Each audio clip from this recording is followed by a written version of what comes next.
What's up, Ram fans? I'm your sports anchor, Jayson Ortiz, and I'm here to break down all the CSU athletics with this week. So without further ado, let's get right into it. This past weekend, CSU took on the Florida Gators at the Swamp.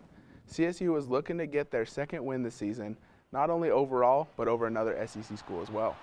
Right from the get-go, it was a great defensive start from the Rams. However, special teams from CSU really put the Rams in a predicament all game long.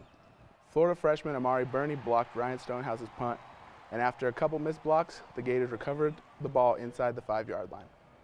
After that, it was all downhill. Another blocked punt and a punt return for a touchdown. However, Toby McBride was the lone bright spot for the Rams as he caught his first career touchdown at the start of the third quarter. But that was all she wrote for the Rams. Florida routed CSU 48-10, and now the Rams sit at a record of 1-3. Going into this weekend against Illinois State, the Rams are looking to bounce back against a very well-balanced Redbirds offense. Illinois State is 2-0 entering this week and have put up 40-plus points in each of their first 2 games. Yesterday, Coach Bowa talked about how playing a tough non-conference schedule benefits his players. Yeah, we got a lot of good teams in our conference, and I'm not even thinking about that yet because this team we get to play this week is very, very good. But the message will be, what we've done and who we played. We're 1-3, okay. But we still have a chance to be a very good football team if we can limit some mistakes, all right, and take what we've learned in these 4 games and use it as our advantage of having to play bigger, faster, stronger people. CSU and Illinois State will kick off Ag Day Saturday at 1 in the afternoon with an orange out at Canvas Stadium. So this week, we're back at it again. We have the Triple J Pick'em Challenge. If you don't know what this is, it's where CTV sports anchors, we had Jared Stratton, he does Thursdays, Jessica Mendoza, she usually does Mondays, but she's here, and myself. We make our the picks for the biggest upcoming NCAA football games and see who comes out on top. Last week, it was Jared, and he went a perfect 5 for 5. So I don't know what we got to do this week to knock off Jared. We got to knock him off, though. Yeah. So this week's matchups are as followed. So as we look at it, we got CSU versus Illinois State. All being Rams, we got to take CSU. We got to take CSU. Also, as Brian mentioned in the Monday Night Sports Show, CSU is undefeated on Ag Day, which is going to be this week. So we're definitely hoping to use that luck going into this week for our Ag Day. Yeah, coming off 2 tough games, we should be able to knock off Illinois State. Absolutely. However, now we got TCU at Texas. There we go. TCU coming off a big loss at Ohio State. Mm-hmm. Texas coming off a big win at USC.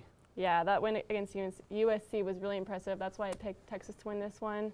Got to say, go Longhorns here. Yeah, I went with TCU because, losing to Ohio State, it's not too big of a deal because they're one of the top teams in the country, but you never know. It should be a good game. Stanford and Oregon. This will be a really good game. They're only separated by a 1-point favorite, and that's going towards Stanford just because they're the highest seed. Yeah, that's true. But I got to go with my Ducks. I've been to Oregon, I've been to Eugene, and I've been in Autzen Stadium before. They're at home, so I feel like that energy is really going to be used in their favor. So I'm definitely looking forward to this game. I would love to see Oregon win this one. It's going to be tough. Bryce Love. Yep. He's one of the best running backs in the country. Absolutely. Texas A&M versus Alabama. It's hard to pick against Alabama. We know it's hard, but you took Texas A&M. I did. I really did. If I'm wrong, which I may be, I think that they'll at least hang on until the very end of the game. I think it'll end up being pretty close. I think definitely for the Aggies to win this one, their defense is going to have to stop Bama. They're going to have to stop Bama on 3rd down. They're usually converting 60% on 3rd down, so really hoping to see their defense step up here. Yeah, and Texas A&M gave a Clemson a run for their money. They only lost to them by 2. Absolutely. All right, final, we got FAU at UCF, the reigning national champions, University of Central Florida. They've proven why they're in the top 25, but yeah, that's why we all took them, right? Yeah, I don't have much to say about this one. I think it's definitely going to be a blowout for UCF. Yeah, FAU has Lane Kiffin at coach, but you never know what could happen. So now we're heading into CSU Volleyball conference play. After finishing their non-conference schedule last weekend, CSU was in Boulder for the Colorado Classic. CSU finished 8-4 in the non-conference, and now they head to Reno to face off against Nevada, who is 7-4. So what do you see about the volleyball team heading into Mountain West Conference play? So I'm really excited to see this conference play get started. I think it's, I know it's going to be a lot more competitive than these past couple games have been. The conference is really important, obviously. CSU went 2-0 last year against Nevada, so I definitely think it was actually 2 sweeps last year for CSU against Nevada. So I know there's been some team changes, a couple of people graduating and a couple new people coming in, but I'm excited to see Ellie Gubser keep playing. Hopefully she'll continue on with the team, and I think it'll be a good game this weekend. Yeah, going into conference play, seem like they gelled well. Against Boulder, they seemed like they were hitting the ball really well.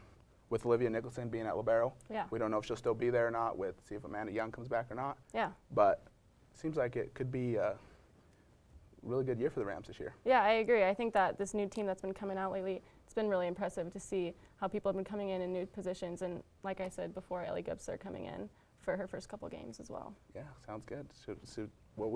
We should wait and see what happens. Yeah. All right, so back again this week, we have your top 3 plays in CSU athletics from this past weekend. Here we got Brianna Runnels and Katie Olasak. They had some big ups to stay alive in this game versus CU. Katie Olasak makes a huge backwards diving play to get the ball back up to over the net for Kirsty Hillier, who then actually finishes the point.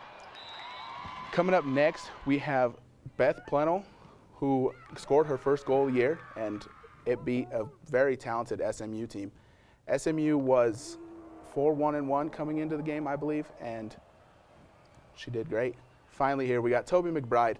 First career touchdown at CSU versus Florida. He was our lone star for that game. I mean, can't much you can say about Toby McBride. He's a big presence out there on Saturday. Well, that's all we have for me, Rams. And make sure you follow the CTV Twitter to stay updated on CSU sports throughout the week. But don't go anywhere. Justin has all your entertainment news up next.